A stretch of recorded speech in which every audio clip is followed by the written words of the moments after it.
আল্লাহর বলি সত্য, ঠিক কিনা বলেন না? বলি এসেছেন বলেই বাংলার জমিন, ভারতের জমিন ইসলাম আমরা পেয়েছি, এটা আমরা জানি। কিন্তু অলি নাম করে অনেক বলি ভণ্ড আছে না নাই? গাইবি মাজার আছে না নাই? এই ভণ্ডামিগুলি চলছে। তো চিন্তা করলাম হকটা আমি কোথায় পাবো। যখন চিন্তা করেছি স্বপ্নে দেখলাম আমি হুজুর কেবলা 19 সালের কথা, আমার ঘরে গেল, আমাদের পুরান ঘর, আমার ভাই গেছে, এটা নতুন ঘর, তো পুরাতন বাড়ি ছিল, সেটা আমাদের নদীতে ভেঙে গেছে। ওই করে হুজুর কেবলা গেছেন, যাওয়ার পরে বলে যে এই বাচ্চাকুর নাম লিখো। হুজুর কেবলা লিস্ট করেছেন, বলে যে সে ওমরায় যাবে, আগামী বছর ওমরায় যাবে, এরপর সে বড় হতে যাবে।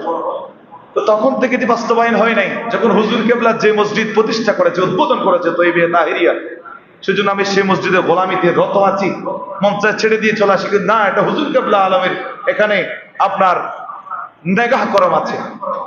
সেখানে যাওয়া মাত্র আমি প্রথম ওমরায় গেলাম। আলহামদুলিল্লাহ পড়েন না? হুজুর কেবলার স্বপ্নের বাস্তব। আমি আর দেরি করি নাই, সাথে সাথে ওই বছরই বায়াত হয়ে গেছে। তো যাই হোক, এরপর বড় হুজুর কথা বলেছে যে ইনশাল্লাহ আশা করছি সেটি বাস্তবায়ন হয়ে যাবে। কারণ হুজুর কেবলা যে নির্দেশনা দিয়েছেন এটি কোনোদিনও অবাস্তব হতে পারে না। আমি রীতিমতো ফল পেয়েছি, আপনাদেরকে ঘোষণা দিয়েছি। আমার মতো গোলাম আমার কি আছে? আমি কেমন আল্লাহর ঘরে যাচ্ছি, কয়েকবার চলে গেছি, এটা আল্লাহ তাআলার রহমত, হুজুর কেবলাই আলমের ইশারা। সুবহানাল্লাহ পড়েন। তারপর আসেন এবার হুজুর, আমি আমাদেরকে ফিরে বাঙ্গাল ডেকেছেন।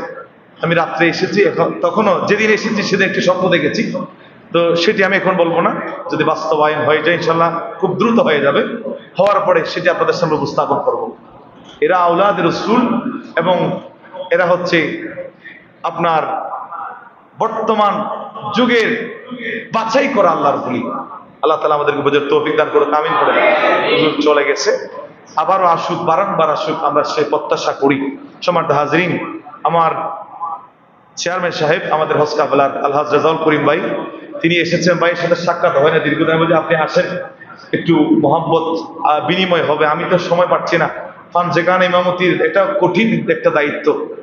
তো আমার ভাই এসেছেন, তো আপনাদের সামনে একটু মত বিনিময় করবেন, আপনাদের একটু সালামি জানাবেন। আমার ভাইকে আমি সে অনুরোধ করছি, তাই না? অসুবিধা নেই, সালাম দাও, অসুবিধা নেই। এবং আপনাদের আগামী